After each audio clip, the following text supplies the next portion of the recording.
Neste vídeo vamos discutir o que é espectroscopia de fotoelétrons de raio-x, ou XPS, quais suas aplicações e analisar dados de uma amostra de XPS. Mas afinal, como funciona o XPS? A técnica de XPS funciona com base em um fenômeno chamado efeito fotoelétrico. Nós disparamos um feixe de raio-x com uma energia conhecida e controlada sobre a amostra do material que queremos analisar. Quando um fóton desse raio-x atinge um átomo na superfície, ele transfere sua energia para um dos elétrons. Imagine um átomo, então, como um pequeno sistema solar, com o núcleo no centro e os elétrons orbitando em diferentes níveis de energia, como planetas em suas órbitas. Cada um desses elétrons está preso ao átomo com uma certa quantidade de energia, que chamamos de energia de ligação. Se a energia do raio-x for suficiente para superar a energia de ligação daquele elétron, ele é arrancado do átomo e ejetado para fora. Pense nisso como uma bola de bilhar batendo com força suficiente em outra para jogá-la para fora da mesa. Esses elétrons emitidos da nossa amostra percorrem equipamentos sofisticados e são captados por um detector. Medimos então a energia com que esse elétron escapa, a chamada energia cinética. Como sabemos a energia inicial do raio-x que enviamos e medimos a energia cinética do elétron que saiu, podemos calcular exatamente a energia que o mantinha preso ao átomo. Essa energia de ligação é a impressão digital do átomo. Então, o que o XPS nos diz? Pelo valor da energia de ligação calculado, sabemos que elementos estão presentes na superfície da amostra, descobrindo sua composição química. O XPS também é tão sensível que consegue detectar pequenas variações na energia de ligação de um mesmo elemento, assim, descobrindo o estado químico de oxidação. Além disso, contando quantos elétrons são detectados para cada elemento e estado químico, podemos determinar a concentração relativa de cada componente da superfície material, a composição quantitativa. Quais as aplicações da técnica XPS? Ela tem aplicações na ciência dos materiais, ajudando a desenvolver novos materiais com propriedades específicas. Também é útil no desenvolvimento de nanotecnologia, garantindo a composição e revestimento desejado de nanopartículas. O XPS também é muito utilizado para controle de qualidade, pois detecta facilmente contaminações na superfície de produtos. Então, para demonstrar como podemos tirar informações de um resultado XPS, usaremos uma amostra real como exemplo.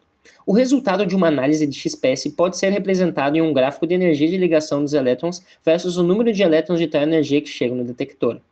Os picos presentes no gráfico são justamente as partes que nos interessam, porque eles indicam que o número de elétrons de uma determinada energia de ligação é muito grande, o que significa que essa energia é correspondente à do material sendo analisado. É muito comum os equipamentos de XPS terem mais de uma fonte de raio-x. O que diferencia as fontes é o material da parte que é chamada de ânodo. Dependendo do material presente no ânodo da fonte, a energia do raio-x pode ser maior ou menor. Neste gráfico, podemos ver a comparação dos resultados da mesma amostra depois de ser atingida com radiação de alumínio e magnésio. Como podemos notar, a energia do alumínio é maior e, por isso, os picos gerados no espectro do alumínio também são maiores e mais definidos. Porém, a análise usando magnésio pode ter suas vantagens justamente por ter uma energia menor, como, por exemplo, o espectro do magnésio gera menos picos chamados de satélites. Então, é mais difícil de nós nos confundirmos enquanto tratamos os dados. Agora, passamos para a identificação dos picos usando o ânodo de alumínio.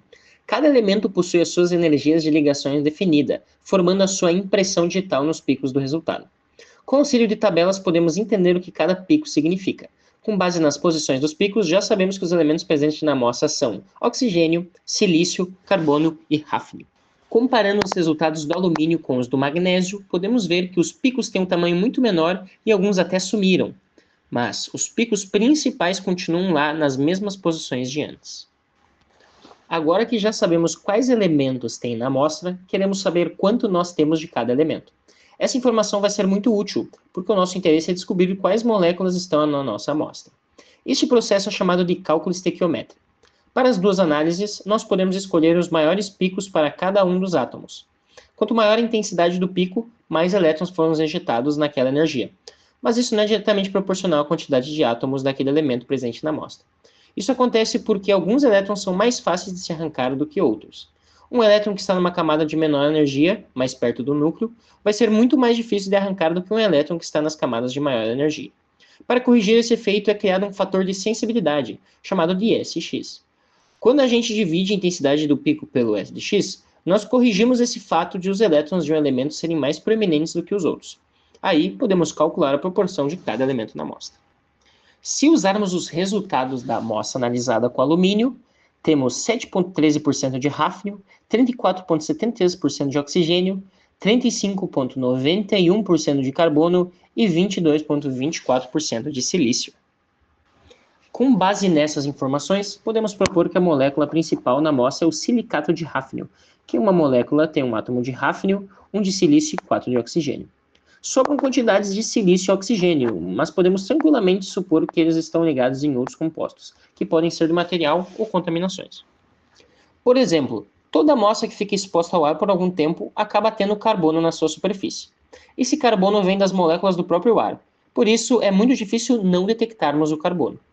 Outro contaminante possível é o silício metálico, que provavelmente é a composição da parte interna da amostra. Como o XPS só analisa a superfície e o que está logo abaixo dela, é possível que exista sinal do silício metálico, bem como o dióxido de silício, que é formado quando o silício metálico fica em contato com o ar.